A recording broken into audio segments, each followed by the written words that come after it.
Next up, we have Jennifer from Fuel Cell Energy, followed by Representative Linnell. Good afternoon.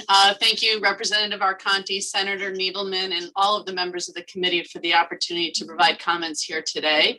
My name is Jennifer Arasimowicz, spelled differently, but pronounced the same.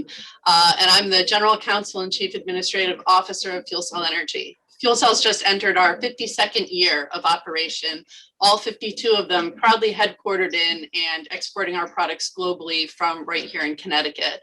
And I'm here to speak to you about two items on today's agenda, House Bill 6524 and Senate Bill 882.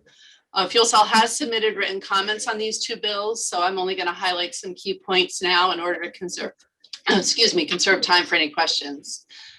Fuel Cell is certainly supportive of HB 6524, and we thank the committee for its continued and unwavering support of Connecticut's fuel cell industry.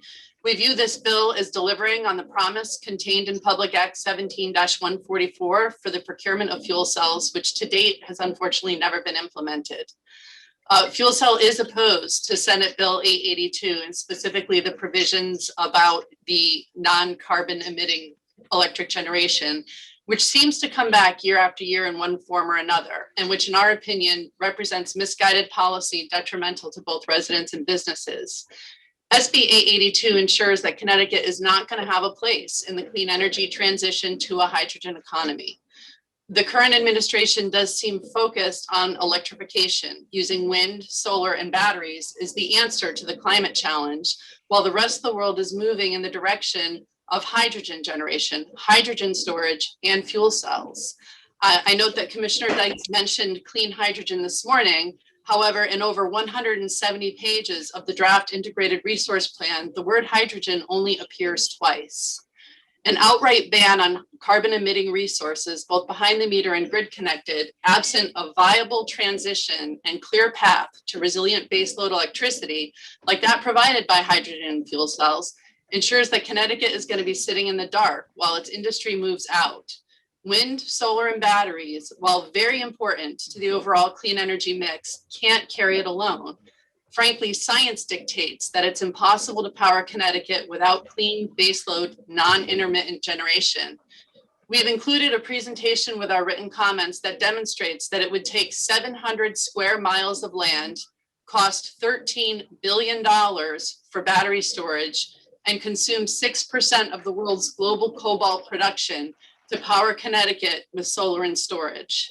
And that would not provide the resiliency or reliability of fuel cells, given the need, as Representative Arconti has noted several times today, for a robust transmission infrastructure, which is still susceptible to outage.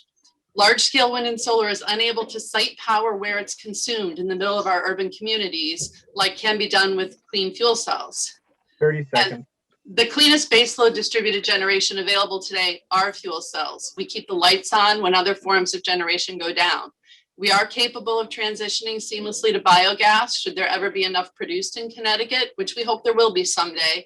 And we can also produce hydrogen. We can also capture carbon dioxide from fossil plants and industrial emitters and separate it, but not if SB 882 is passed. We need continued investment in our products of today in order to achieve our products of tomorrow.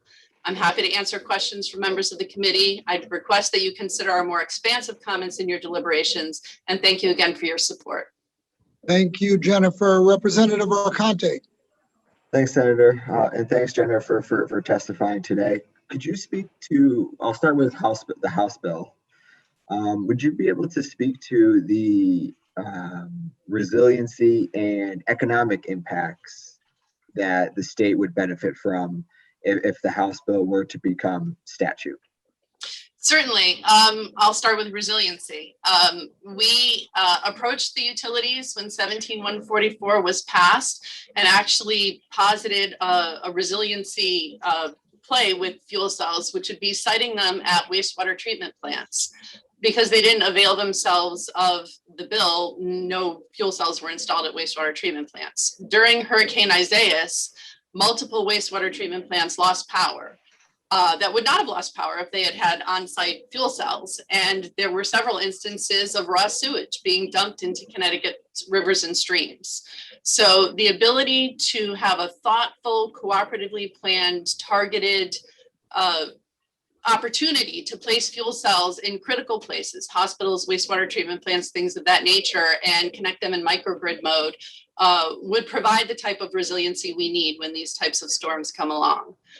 With respect to the economic benefits, you know, we've been here many times and testified. We're a Connecticut-based company. There are 3 stationary fuel cell companies in the world. 2 of them are located here in Connecticut. And there's plenty of evidence done by CGA E&T and others that for every megawatt of fuel cells acquired, north of $800,000 in tax revenue is provided to state and municipalities, and 8 jobs are created right here in the state of Connecticut. You know, I'm proud to say we've been paying well in excess of $15 an hour to our factory floor employees before it was the cool thing to do. These are really, really good jobs and does a lot for the Connecticut economy in addition to just the resiliency benefits. Thanks for that. And I think it was an important point to highlight. You know, I'm glad you brought up the wastewater treatment plant scenario, because you know that's something I know me, my co-chair and ranking members think about constantly, is how do our decisions affect the reliability and resiliency of the grid. And I think fuel cells have a big role to play in making our grid more resilient, you know, as we see the effects of climate change over the next, you know, decade or 2.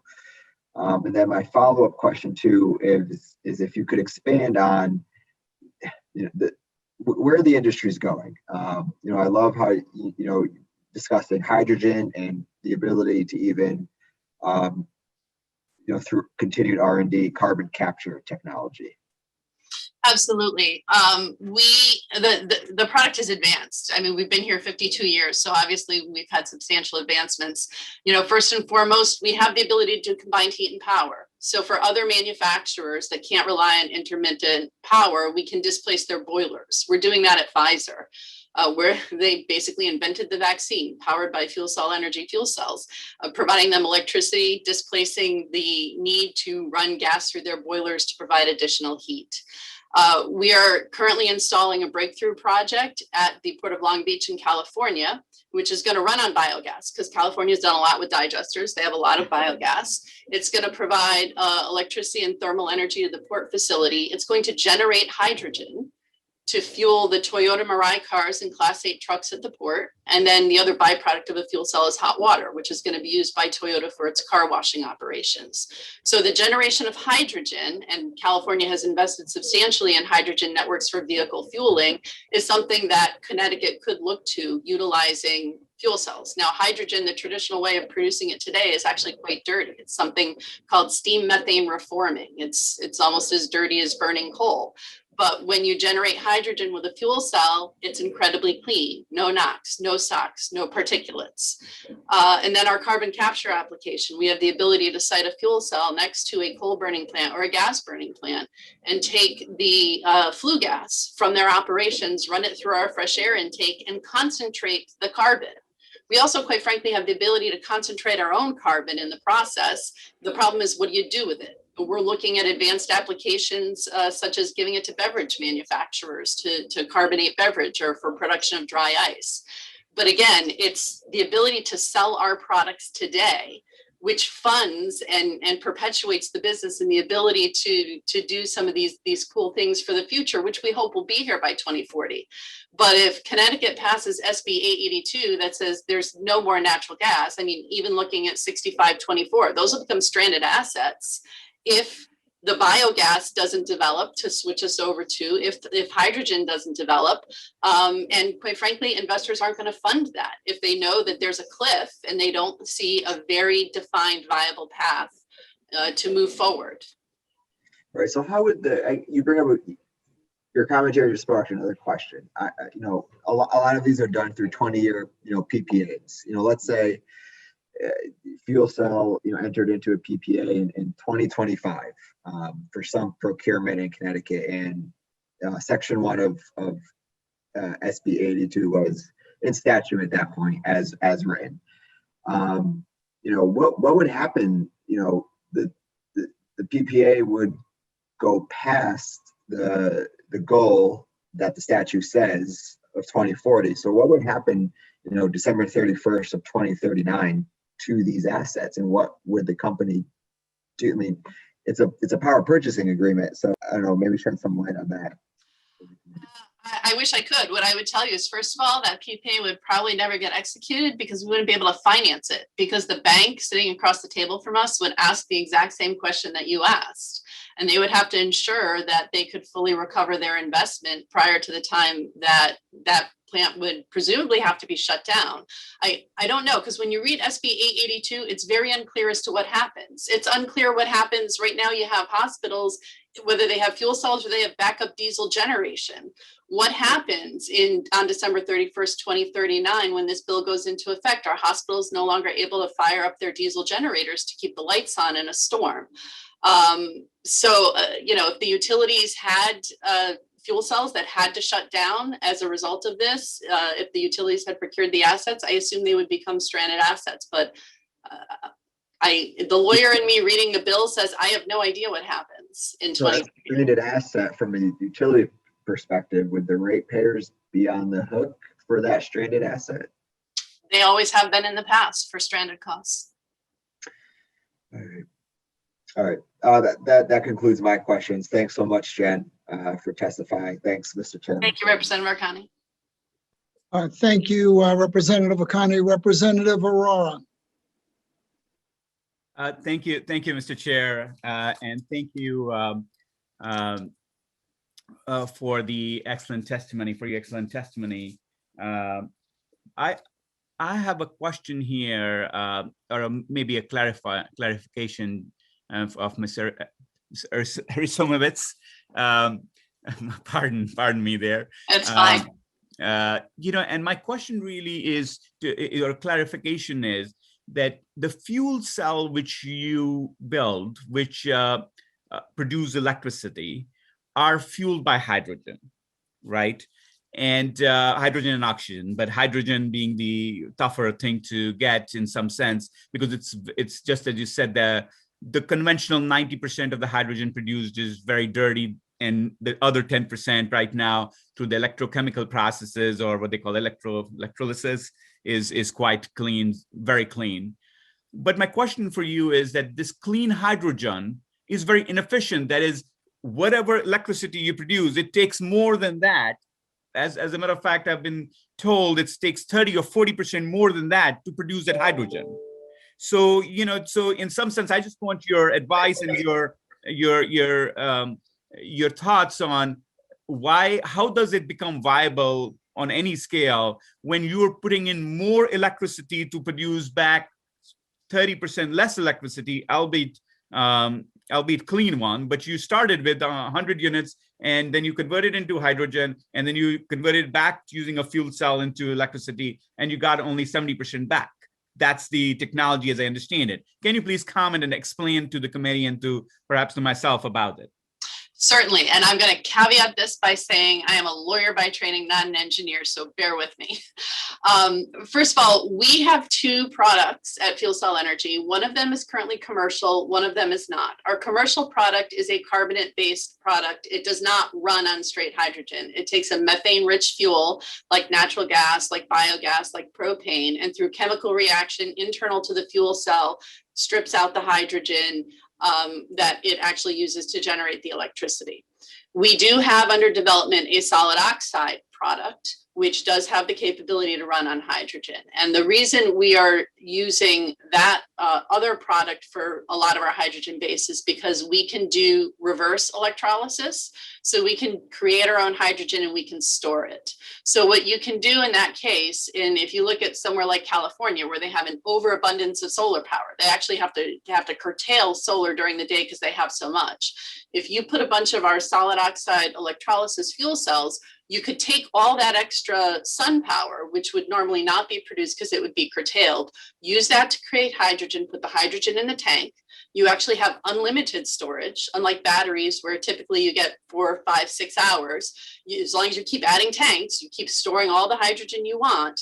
And then at night when the sun goes down, you reverse the process and you take that hydrogen and you put it back through the fuel cell to generate electricity. So as a company, that's how we're looking at it. We're looking at the reverse electrolysis as taking what otherwise would be wasted electricity curtailments from sun or wind power that has to be shut off because there isn't demand on the grid, using it during those times to generate the hydrogen, store it, and then utilize it at times when the grid is in need of power. But again, that's not commercial yet, but we're hoping to get there, but we've got to, sell the product we have today to get there. No, I understand. No, thank you very much. That really helps. I do understand that the current methane-based process obviously has carbon emissions with it, but your new process, which you're going to, will not have it, and I congratulate you for that and commend you for that. Thank you. I think the question which really I want us all to be clear is that the real fuel cells are real competition and alternate, and a good alternate, viable alternate to batteries. They're not to electric generation, right? Or to solar, because in some sense in solar, we start with the energy source being the sun, or in the case of wind, with wind, or in the case of fossil fuel, with fossil fuel, and we create energy. In this case, we, in some sense, start with electricity, convert into hydrogen, convert it back into energy. So they're really good competition and alternate to batteries, which obviously, just as you pointed out, in a high renewable environment, we will use. So I will need a lot, as California does. So the question really, which we need to consider, and perhaps that's my last question, and you can please give your comments on it. How does the economics as well as the of the fuel cell compare with the conventional batteries? So because batteries are coming up, they used to be really, really expensive only 2 or 3 years ago. Now with all the Tesla and many other manufacturers, the batteries have become more viable, so as to say. So could you please comment as to, are they equal in terms of capital investment versus price? Are they better? How do you compare the technology, for batteries versus fuel cells as storing energy? Sure, appreciate the question. It's an excellent question. And look, we'll readily admit that for short-term storage, batteries are more economical. I mean, the simple fact is, if you're looking to bridge a 2-hour outage or a 3-hour outage, it's far more economical to do it with battery storage than it is with a fuel cell. However, batteries are very limited in the amount that they can store. And if you look at the storms that we've had, even look at just the windstorm the other night, where we had people out of power for 12, 13, 14 hours, you don't have a way to recharge that battery, and you're going to run out of power. Whereas again, with a fuel cell, you can literally provide power for days, if not weeks, if not months. So we view the technologies as complementary. Although, one thing that at some point I think this committee or the Environment Committee is going to have to address is the manufacturing and disposal of batteries, because they're not manufactured in a very sustainable way, and certainly they're disposed of in landfills. I'm proud to say that Fuel Cell Energy recycles and reuses 93% by weight of all of our fuel cells. You will not find a fuel cell graveyard anywhere. So, in the move to battery storage and even solar panels and wind turbines, tens of thousands of metric tons of carbon fiber blades buried in the Utah desert. At some point, we have to, address the full life cycle environmental sustainability of products. And I think if you compare whether it's batteries, wind turbines, or solar panels to fuel cells, looking at that whole life cycle, I think you'll find that we are quite comparable, if not better. On costs, can you comment as well between batteries as well as where you all are in the current cycle, in the current development? I know you're a sunrise industry in that sense, but can you comment on the cost? Are you less expensive, more expensive? Yeah, well, as I mentioned, on a battery basis, for short duration storage, we would be too expensive. We are more expensive than batteries. But if you're looking for long duration storage, you can't get it from batteries. So, to put a price on that, the product's not commercial yet, and we are publicly traded. So I apologize, I can't give you a number because that would be a Reg FD violation. But for short duration storage, batteries are certainly less expensive.